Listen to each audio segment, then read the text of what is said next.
Hello, my name is Gonzalo de Martin, and today I'll be presenting my final terrorist paper. I have chosen two attacks that have happened in the last few years. The first attack being the Mar Elias church attack, which took place in Syria back in June 2025. The second attack I have chosen is the Christchurch mosque shootings that happened in New Zealand in 2019. Before digging into the two events, I decided to first outline what is terrorism. So there are various definitions depending on the agency, like the CIA has a more international definition, while the FBI has more of a domestic prosecutable definition.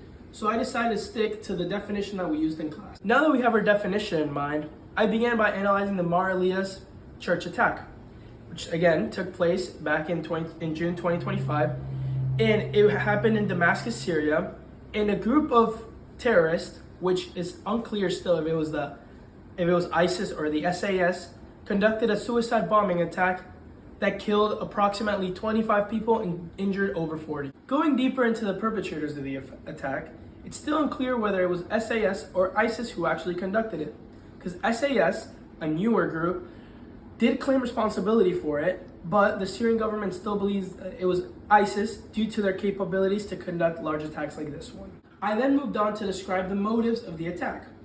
So the terrorist group actually attacked the church. It was a symbolic place where people go to pray. Their goal was not only to kill as many Christians as they could, but also to scare religious minorities in Syria and rid themselves of them. With the actors and motives now in mind, we can now categorize this attack into what type of terrorism it falls under. So using our class definitions, we can conclude that this attack falls under dissident terrorism, religious terrorism, and transnational terrorism. Finally, the governmental response. There was a lot of call to action by Syria to improve counterterrorism measures and prevent this from happening again. The UN Security Council also put out a statement saying that this atrocity could not happen again in Syria. However, not many changes have been made regarding the problem.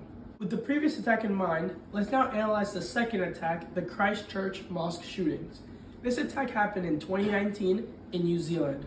It was conducted by Tarrant, a right-wing extremist with the sole purpose of just killing as many Muslims as he could. The attack began at 1 in the afternoon, and Tarrant actually live-streamed the whole thing on Facebook Live. He rolled up on two mosques and shot as many people as he could, and he was on his way to the third mosque until he was apprehended by authorities.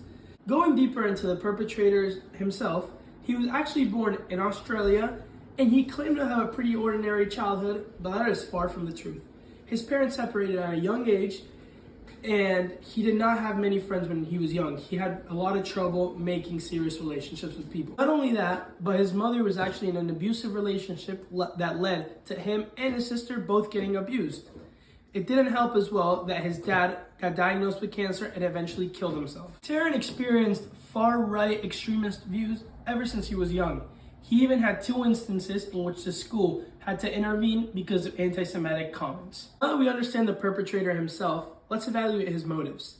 He was actually heavily inspired by the 2011 Finnish attacks. Not only that, but he was actually in fear that immigrants were going to commit a genocide on white people. He thought that they would outnumber them, and he was mad about this, so he decided that he was going to kill as many as he could, and he specifically targeted the Muslim population. With the motive and actor in mind, let's now evaluate under what kind of terrorism this falls under. So this would actually fall under dissident terrorism as well as international terrorism. Finally, the governmental reaction. So the government actually put out a statement admitting to a bunch of faults that they had in their system, like giving him a gun permit too easily. So with that in mind, they decided to put gun reforms forward and prevent this stuff from happening in social media again. Finally, I completed my paper by comparing and contrasting the two different events.